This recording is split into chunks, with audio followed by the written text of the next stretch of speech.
Quinto taller de formación en la divina voluntad. Tomado todos estos temas del volumen 12, hoy en la sesión número 20.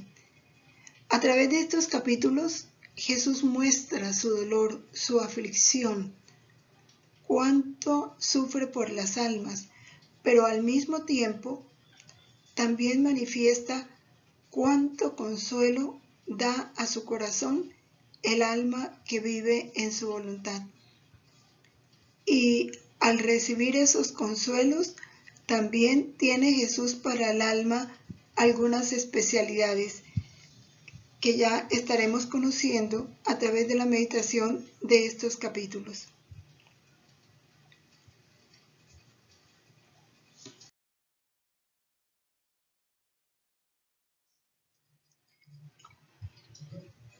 Fundidos en la voluntad de Jesús,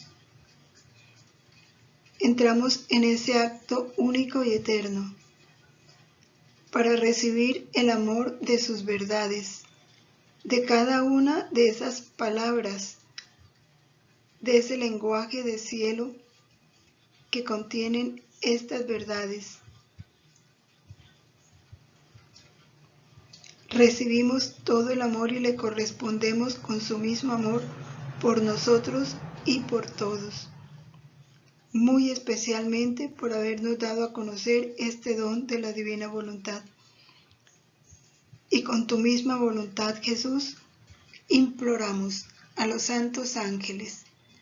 Venid, santos ángeles, tocad la frente de quienes leemos los escritos de la sierva de Dios, Luisa Picarreta, para sellar en nuestras frentes el Espíritu Santo, y así infundir en nosotros la luz, para que podamos comprender la verdad y el bien que estos escritos contienen.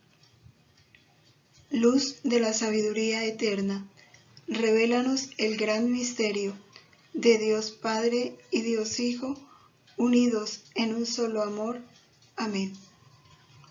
Gloria al Padre, al Hijo y al Espíritu Santo, como era en el principio, ahora y siempre, por los siglos de los siglos. Amén.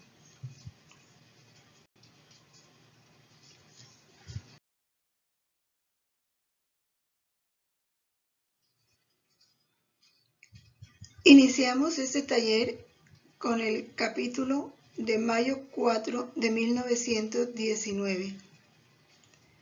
En este capítulo, Jesús le manifiesta a Luisa que Él establece aquí en la tierra su trono en el alma que vive en su voluntad.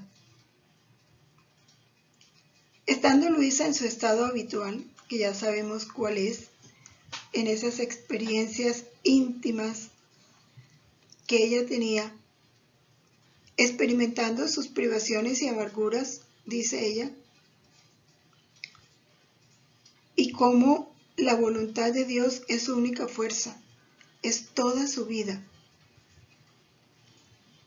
Estando ella en ese estado habitual, viviendo esas privaciones, ve que Jesús se le aparece, lo ve ella en su interior afligido, pensativo, sosteniéndose la frente con su mano.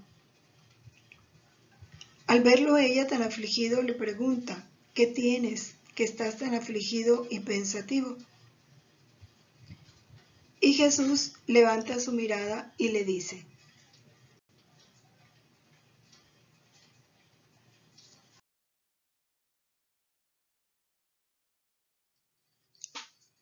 ah, hija mía, desde dentro de tu corazón estoy dividiendo la suerte del mundo.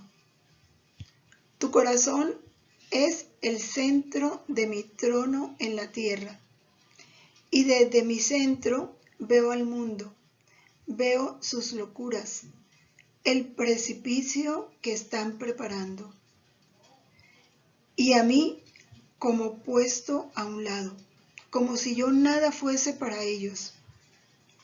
Y yo estoy obligado no solo a quitar la luz de la gracia, sino aún la misma luz de la razón natural, para confundirlos y hacerlos tocar con la mano quién es el hombre y qué puede hacer el hombre. Y desde dentro de tu corazón lo veo y lloro, y ruego porque el hombre ingrato vuelva a mí. Y te quiero a ti junto conmigo a llorar, a rezar y a sufrir para mi consuelo y compañía. No dejamos de sentir dolor. ¿Y cómo lo sentiría Luisa cuando escucha a Jesús? Él le dice que desde dentro de su corazón, donde Él ha establecido su trono, allí divide al mundo y allí experimenta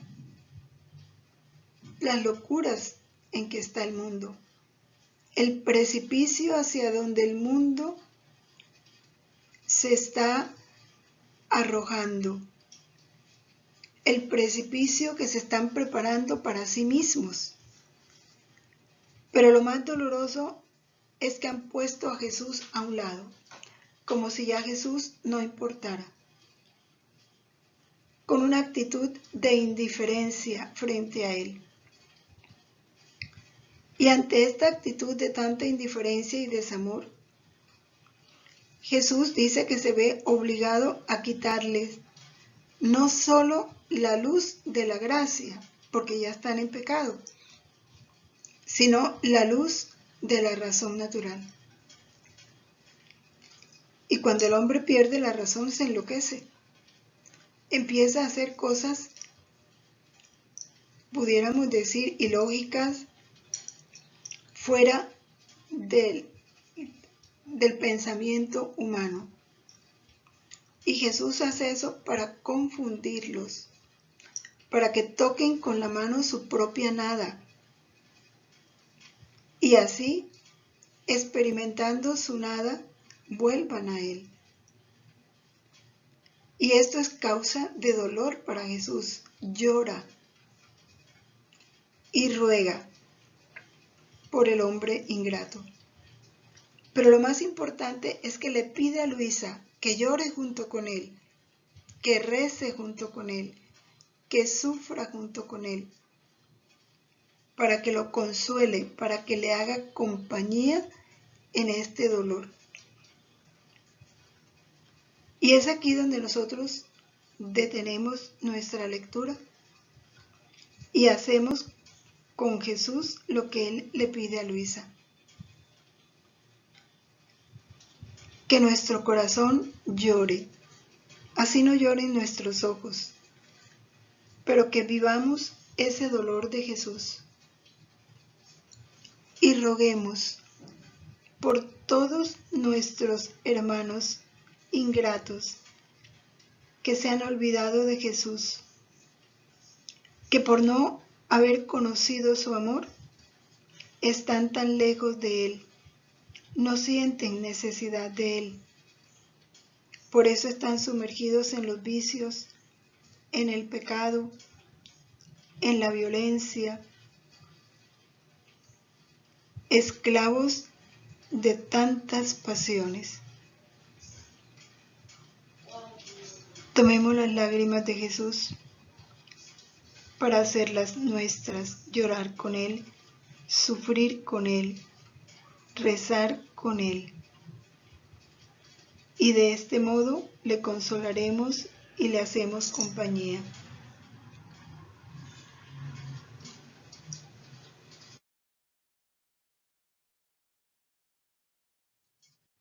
Ante esa petición de Jesús, Luisa dice: pobre Jesús mío, cuánto te compadezco. Ah, sí, lloraré y rogaré junto contigo. Pero dime, amor mío, ¿cómo es posible que mi corazón sea el centro de tu trono en la tierra, mientras que hay tantas almas buenas en las cuales tú habitas, mientras que yo soy tan mala? Es lo que le impresiona a Luisa, que Jesús le diga que ha establecido su trono en el corazón de ella. Entonces Jesús ante esto que Luisa le dice, él le responde, le dice, yo tengo, en el cielo tengo mi trono, porque soy vida de cada bienaventurado. Y dice, y con ser vida de cada uno de ellos, no por eso queda excluido que hay un trono donde reside como punto de centro toda mi majestad, mi omnipotencia, mi inmensidad, mi belleza y sabiduría, que ningún bienaventurado pueden contener, porque no pueden contener la inmensidad de mi ser. O sea, él es vida de los bienaventurados, pero tiene su trono especial en el cielo.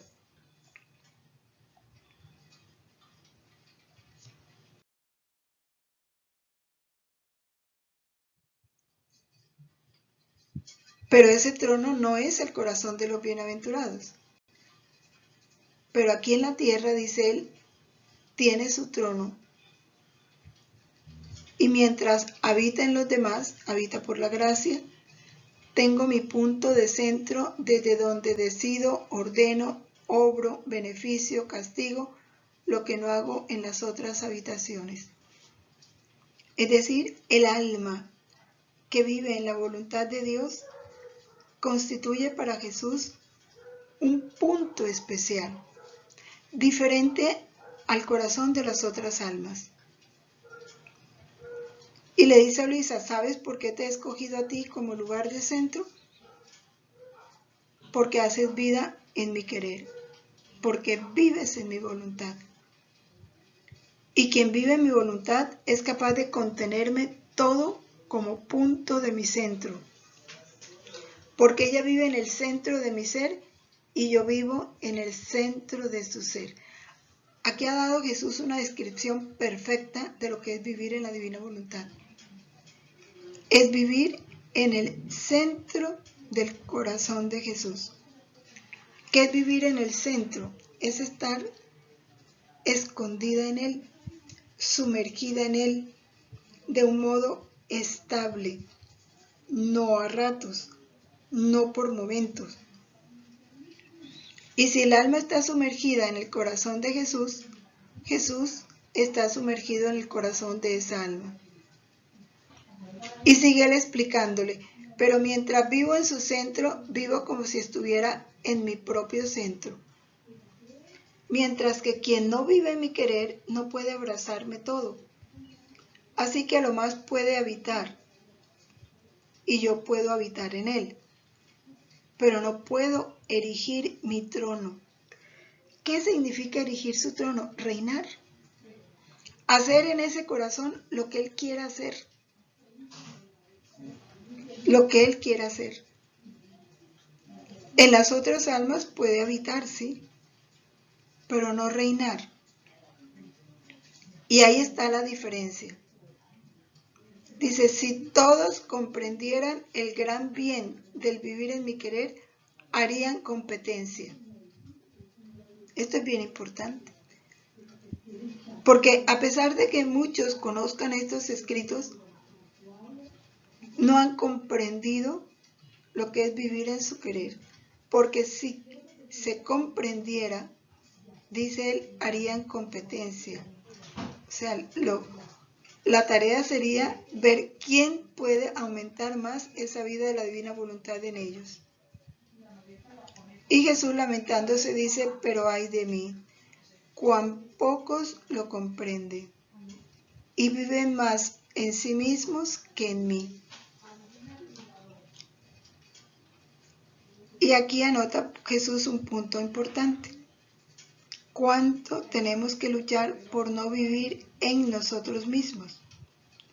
Por no vivir en nuestros proyectos, en nuestros gustos, en lo que queremos, ¿no?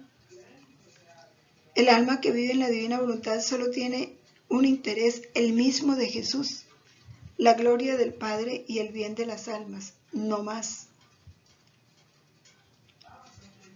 Y eso es lo que tenemos que comprender y es en eso en lo que tenemos que trabajar, para no vivir más en nosotros mismos, sino en Jesús.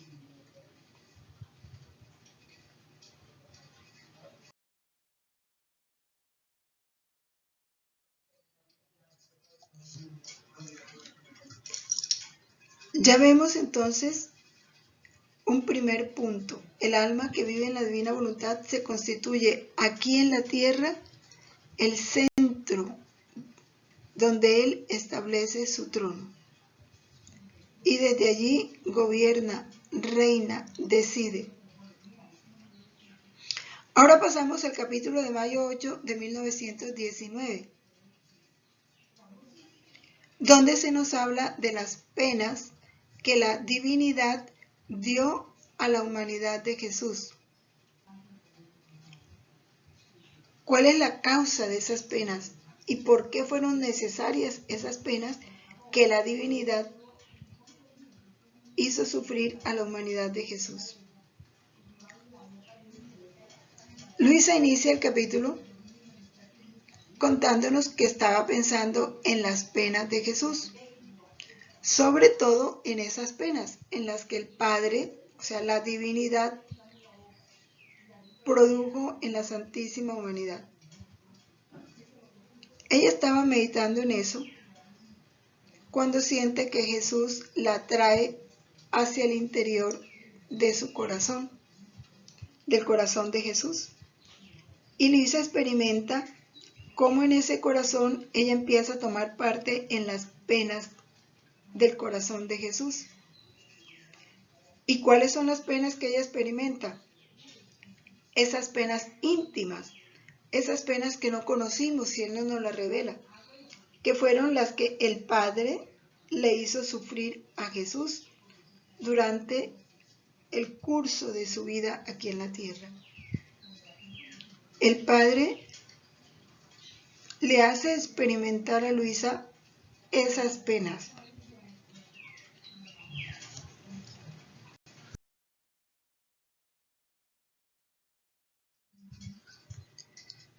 Y Luisa nos dice, estas penas son muy diversas de aquellas que el bendito Jesús sufrió en el curso de su pasión por manos de los judíos. Son penas que casi no se pueden decir, cómo serían de fuertes, que Luisa no las puede describir. Dice, yo de aquel poco que tomaba parte, sentía un dolor agudo, un dolor acerbo, acompañado de un desgarro del mismo corazón que me hacía sentir en realidad morir. Pero Jesús me daba nuevamente la vida. En la participación, en el alma que vive en la divina voluntad, Jesús le participa no solo las penas que le hicieron sufrir los judíos, sino que le participa también las penas que la divinidad le hizo sufrir en su interior. Es la experiencia que Luisa vive y que también se la participa a algunas almas que viven en su voluntad, como lo dice él a continuación.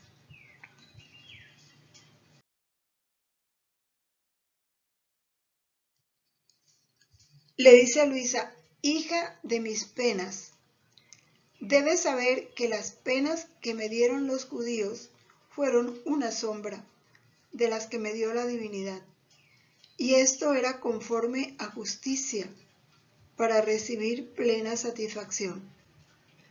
El hombre pecando no solo ofende la majestad suprema externamente, sino también internamente, y desfigura en su interior la parte divina que le fue infundida al crearlo. Eso es lo más terrible del pecado: deformar, desfigurar esa parte divina que se nos dio como don cuando fuimos creados. Por eso el pecado es tan terrible. El pecado se forma primero en el interior del hombre, en el deseo, dice Jesús en uno de los capítulos, ¿no? Empieza por el deseo, ahí empieza a formarse el pecado. Esa es la tentación, te sientes atraído al pecado, te sientes movido hacia el pecado. Después sale al exterior. Si no se combate ese primer impulso, si no se destruye ese deseo, eso va cobrando fuerza hasta que se produce la acción. Y es cuando el pecado sale al exterior. Y algo muy importante dice Jesús, que lo que sale al exterior tampoco es lo más importante, porque a veces sale una parte mínima. La mayor causa del pecado, el mayor mal que produce el pecado queda en el interior del hombre.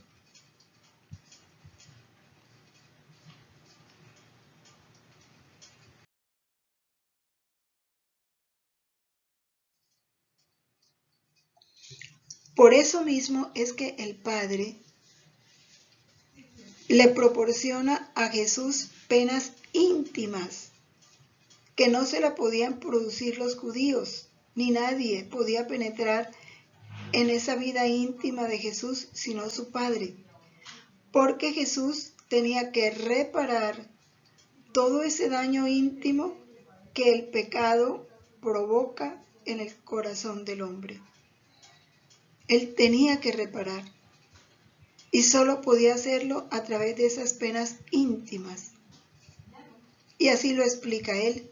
Las criaturas eran incapaces de penetrar en mi interior, eran incapaces de hacerme satisfacer con penas la gloria del Padre, que con tantas ofensas de su interior le habían negado, el interior del hombre. Mucho más que estas ofensas serían la parte más noble de la criatura, cual es la inteligencia, la memoria y la voluntad, o sea, las tres facultades con que Dios nos dotó. Recordemos que estas tres facultades, inteligencia, memoria y voluntad, fueron creadas como puentes o medios de comunicación entre Dios y la criatura. Y el pecado mancilla, llena de tinieblas, esos canales.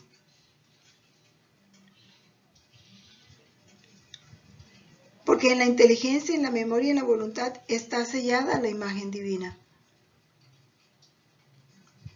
Y pregunta a Jesús, ¿quién debía entonces tomar este empeño si la criatura era incapaz?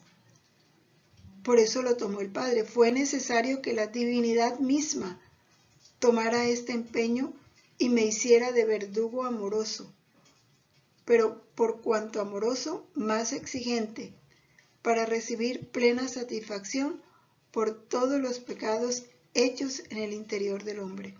Esta es la causa por la cual Jesús sufrió esas penas íntimas, para satisfacer por todos los pecados hechos en el interior del hombre.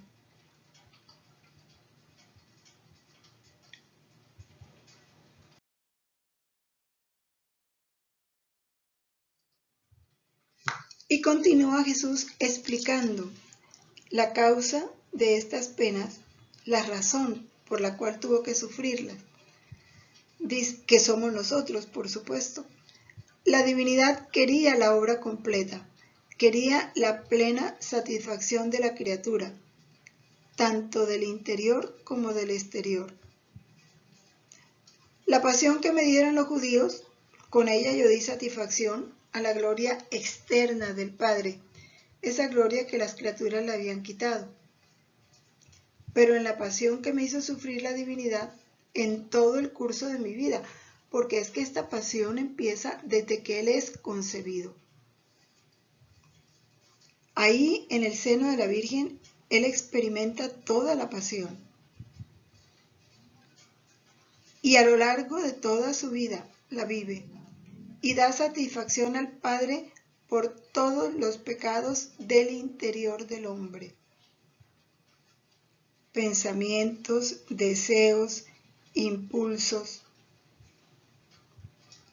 De esto podrás comprender que las penas que sufrí de manos de la divinidad superan grandemente a las penas que me dieron las criaturas.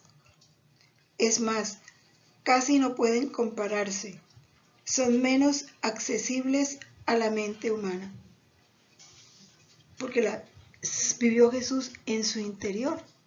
Cuando nos habla en la pasión que experimentaba clavos de fuego, látigos de fuego. Esas fueron las penas íntimas que la divinidad le proporcionó a Jesús.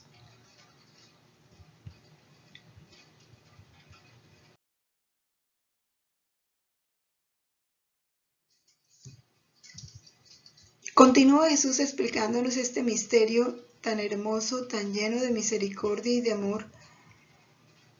Dice, así como entre el interior del hombre y el exterior hay una gran diferencia, y es así.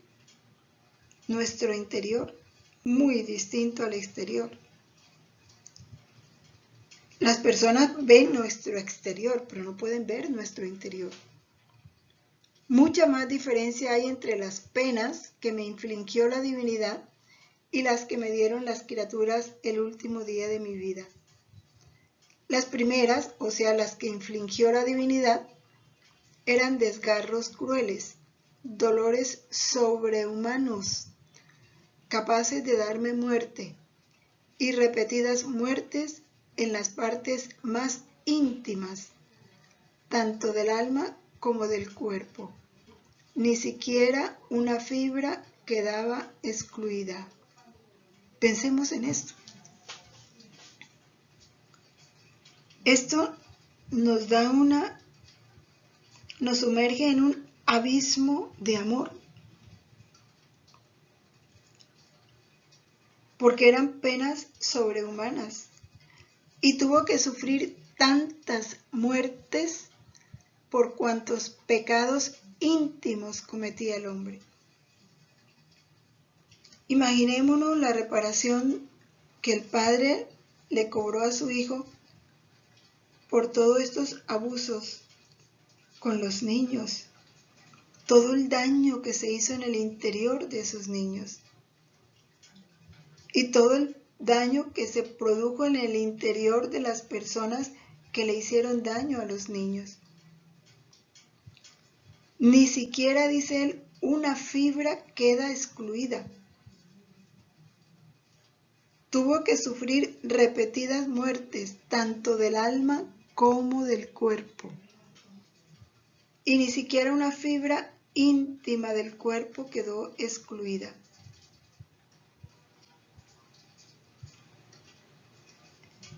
En las segundas, o sea, en las penas que le proporcionaron los judíos, eran dolores acerbos, sí, pero no desgarros capaces de darme muerte a cada pena, como sí era capaz de darle muerte a las penas que le infligió la divinidad, teniendo ella el poder y el querer hacerlo, porque Jesús tenía que pagarle por cada uno de nosotros.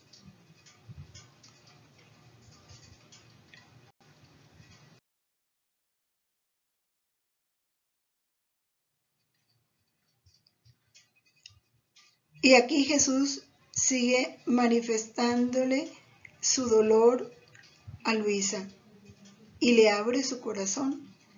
Le dice cuánto me cuesta el hombre, pero el hombre ingrato no se ocupa de mí, no busca comprender cuánto lo he amado, cuánto he sufrido por él, tanto que ni siquiera ha llegado a comprender todo lo que sufrí en la pasión que me dieron las criaturas. Y si no comprenden lo menos, ¿cómo pueden comprender lo más de lo que he sufrido por ellos? Y es que si Él no nos lo cuenta, ni siquiera lo intuimos. Jesús nos cuenta esto para que comprendamos cuánto nos ha amado. Porque la medida del amor es el sacrificio. ¿Y qué medida tiene ese sacrificio de Cristo por nosotros? Por esta causa me he tardado en revelar las penas innumerables e inauditas que me dio la divinidad por causa de ello. Que si ni siquiera el hombre, mire lo que dice Jesús, ni siquiera ha llegado a comprender todo lo que sufrí en la pasión que me dieron las criaturas, y es verdad, qué pocos meditan la pasión de Cristo. Por ejemplo, el libro de las horas de la pasión de Luisa Picarreta, que todos sabemos que ya a través de muchas profecías Dios ha manifestado cuánto quiere que se medite ese libro para prepararnos a una verdadera conversión y para estar fortalecidos para todo lo que se viene. Pero qué pocos se detienen a meditar la pasión externa de Jesús. Ahora la pasión interna, por eso Él no había revelado estas penas íntimas, porque dice que si no se ha comprendido su pasión externa, el amor que ha manifestado con su pasión externa, mucho menos comprenderemos la pasión interna, que por esa razón había tardado en revelarnos esas penas, dice él, innumerables e inauditas, que la divinidad le proporcionó a Jesús por causa nuestra. Pero mi amor quiere desahogo, dice Jesús, quiere correspondencia de amor. Y aquí estamos nosotros, a quienes Él, a través de estas verdades, de este capítulo, nos está revelando el valor de sus penas íntimas. Y lo hace para desahogarse de amor, para decirnos cuánto nos ama y que espera que correspondamos a su amor. Y cuando le dice a Luisa, por eso te llamo a ti, en la inmensidad y en la altura de mi querer, nos lo está diciendo a cada uno de los que ahora estamos meditando este capítulo. Nos está llamando para que le acompañemos. ¿Por qué? Porque esas penas, dice él, están en acto, no son una historia, no forman parte de un pasado. Siguen ahí latentes. ¿Por qué? Porque el pecado no se ha acabado. Y le dice Jesús a Luisa, tú no solo tomas parte en ellas, sino que a nombre de toda la familia humana las honras, das la correspondencia de amor y junto conmigo te sustituyes a todo lo que las criaturas están obligadas a hacer, pero con sumo dolor mío y para daño de ellas ni siquiera lo piensa. Aquí está una tarea nuestra. Conocer estas penas íntimas, penetrar en ellas, acompañar a Jesús, hacerlas nuestras, ofrecerlas al Padre en nombre de todos, para implorar el bien a las criaturas y para darle a Padre gloria, amor, adoración, porque tomó a su Hijo único, y lo sometió a semejantes penas por amor nuestro. ¿Quiénes somos nosotros para que Dios nos haya amado tanto en su Hijo? Por eso dice la palabra, tanto amó Dios al mundo que le entregó su Hijo único. ¿Y de qué manera?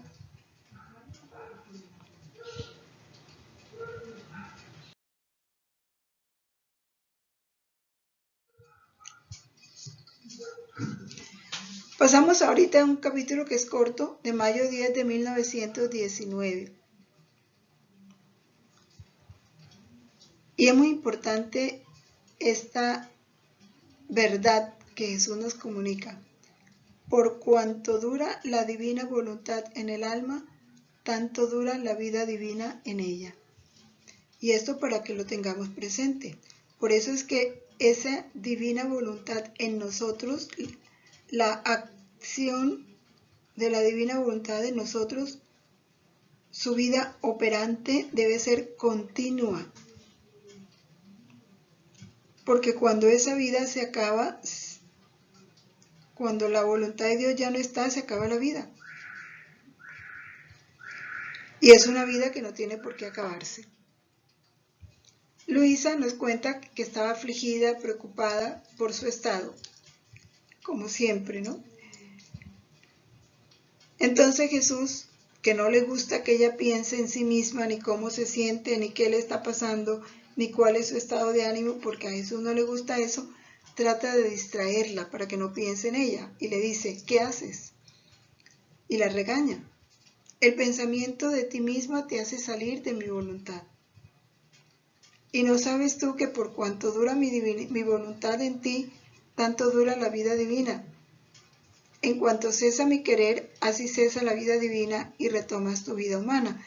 Y es lo que nos pasa a nosotros cuando nos ponemos a pensar en nosotros mismos, cualquier cosa sobre nosotros, nuestro estado de ánimo, lo que me está pasando, lo que me va a pasar, lo que me dijeron, lo que me van a decir. Todo pensamiento sobre nosotros mismos nos hace salir de la voluntad divina. Porque el objetivo de la voluntad divina es la gloria del Padre y el bien de las almas. Y si salimos de la voluntad divina, retornamos a la voluntad humana. Y le dice Jesús a Luisa, bello cambio que haces. Así sucede a la obediencia. Hasta en tanto que dura la obediencia, dura la vida de quien ha mandado, en quien obedece. En cuanto cesa la obediencia, se retoma la vida propia. El cuidado que hemos de tener para alejar de nosotros todo pensamiento en nosotros mismos, porque es perder la vida divina, es perder el acto operante de la voluntad de Dios en nosotros.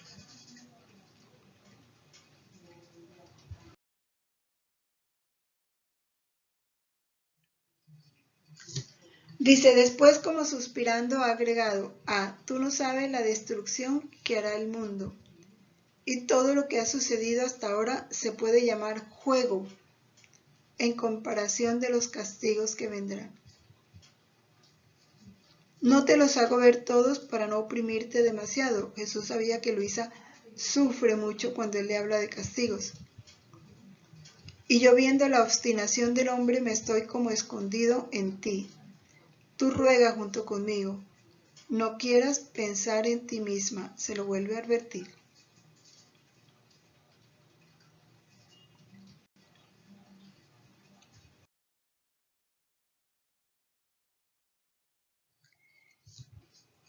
Y ahora este último capítulo de mayo 24 de 1919.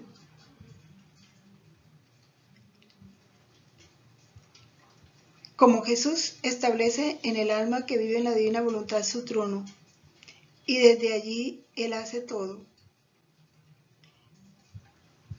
Y le participa a Luisa sus penas íntimas, las que le produjo la divinidad. Explica en este capítulo cómo en el alma, donde Jesús habita, donde Jesús reina, experimenta lo mismo que experimenta el corazón de Jesús. El mundo, a través del pecado, le manda a Jesús durezas, tinieblas.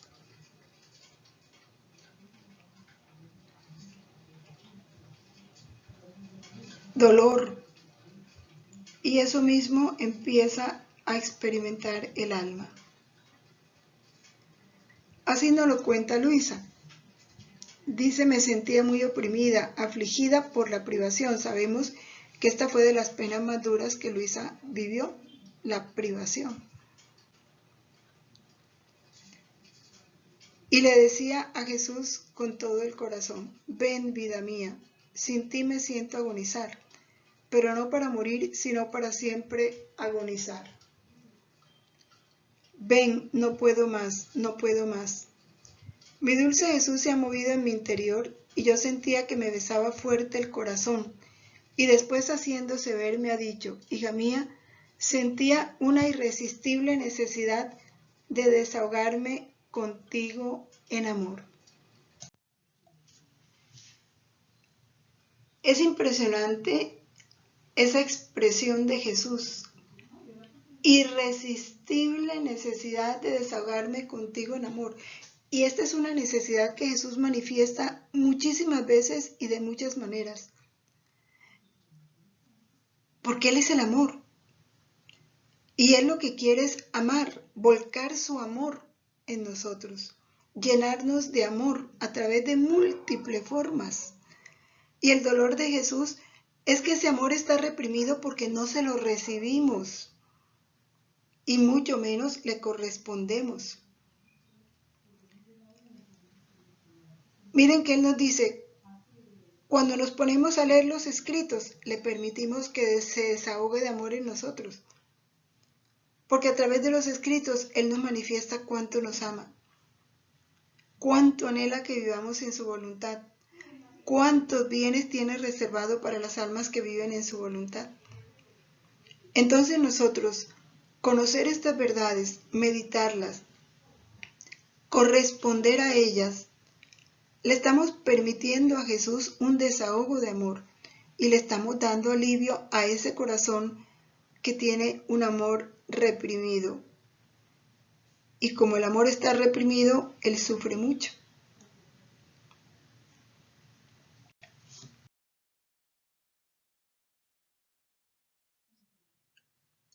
Pues sí, es que imagínense nuestro cuerpo. Cuando nuestro cuerpo, por un cálculo renal, por lo que sea, se reprime cualquier función biológica, qué dolor el que se experimenta. Cuando hay una obstrucción intestinal, lo que surja, el alma sufre. Ahora ese corazón de Jesús que es todo amor y que estalla de amor y que no se le permite desahogarse de amor. Ante esa que Jesús le dice a Luisa que quiere desahogarse de amor con ella, Luisa le dice: Jesús, ¿cuánto me hace sufrir? Tu privación me mata, todas las demás penas me serían nada, más bien serían sonrisas y besos tuyos, pero tu privación es muerte sin piedad. Jesús le está diciendo: permite desahogarme de amor, y ella se le queja por la privación. Entonces Jesús la interrumpe y le dice: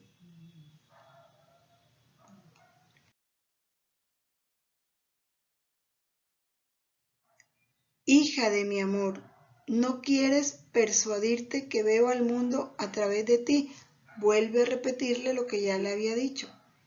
Estoy en tu corazón es mi trono, desde allí yo veo al mundo, desde allí yo divido al mundo.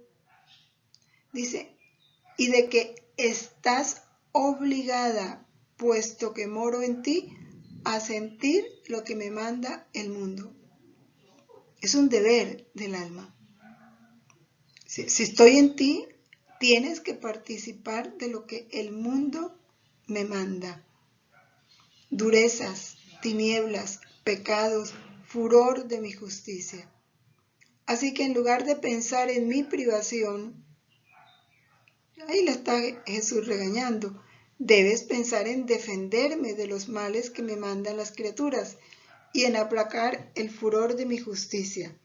Así yo quedaré defendido en ti y las criaturas quedarán menos castigadas. Es algo en lo que Jesús insiste mucho, no pensar en nosotros. Mire que ni siquiera le permite a Luisa pensar en su privación. Dice, olvídate de lo que estás sufriendo. Eso es lo que le está diciendo, olvídate de que estás sufriendo. Todo sufrimiento tuyo es participación de lo que el mundo me hace sufrir a mí. Entonces, defiéndeme. Yo te participo en mis dolores para que me defiendas de esos males que me mandan las criaturas. Aplaca la divina justicia. Y así yo me sentiré defendido en ti y las criaturas quedarán menos castigadas. Ese es el papel del alma que vive en la divina voluntad. Ya nada es de ella.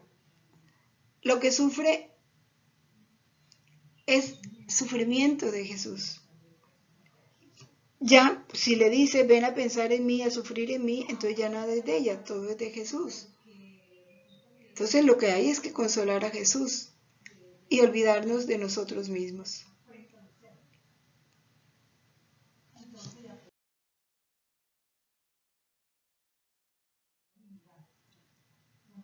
Bien, son enseñanzas muy hermosas, pero que nos tienen que llevar a una conclusión. Primero que todo, no abandonar vivir en la voluntad de Dios, no interrumpirlo, acrecentarlo cada día más para que se haga verdadera vida y que Jesús encuentre muchos tronos aquí en la tierra, donde Él pueda descansar, establecerse como rey y hacer lo que quiera. Batallar a todo dar contra el pensamiento de nosotros mismos. No volvernos a nosotros mismos, olvidarnos de nosotros mismos. Sentir la alegría cuando Jesús nos participa sus penas. Recordemos que ya nada de lo que suframos es nuestro. Son los sufrimientos de Jesús en nosotros. Y hay que ofrecerlos como Él los ofrece, vivirlos como Él los vivió, aplicarlos como Él los aplicó en favor de las almas para aplacar la divina justicia, para darle al Padre la correspondencia de amor que merece recibir, la gloria que no le dan las criaturas. Por eso tenemos que empaparnos de lo que es ese corazón de Jesús, dejarlo que se desahogue de amor en nosotros, recibir su amor constantemente, corresponder a ese amor constantemente. Es una tarea ininterrumpida que tenemos, que Jesús nos pide y que debemos cumplir con fidelidad en agradecimiento por habernos dado a conocer este don tan grande. Con esta confianza y esta alegría de estas verdades recibidas, pidamos a Luisa que venga como segunda mamá a vivir, a difundir y a enseñarnos a vivir en la divina voluntad. Luisa, pequeña hija de la divina voluntad, continúa en medio de nosotros, viviendo y difundiendo el reino de la divina voluntad. A nuestra Mamá María, Madre y Reina de este reino, ella que fuese cielo de Jesús en la tierra, que nos enseñe a ser cielo para Jesús, aquí en la tierra. Que Él sea nuestro cielo y nosotros seamos su cielo. Dios te salve María, llena eres de gracia, el Señor es contigo. Bendita tú eres entre todas las mujeres, y bendito es el fruto de tu vientre Jesús. Santa María, Madre de Dios, ruega por nosotros pecadores, ahora y en la hora de nuestra muerte. Amén. Reina y Madre de la divina voluntad, haz que el reino de Dios se establezca entre nosotros. Amén. En el nombre del Padre, y del Hijo, y del Espíritu Santo. Amén. Permanezcamos en la voluntad de Dios siempre. Fiat.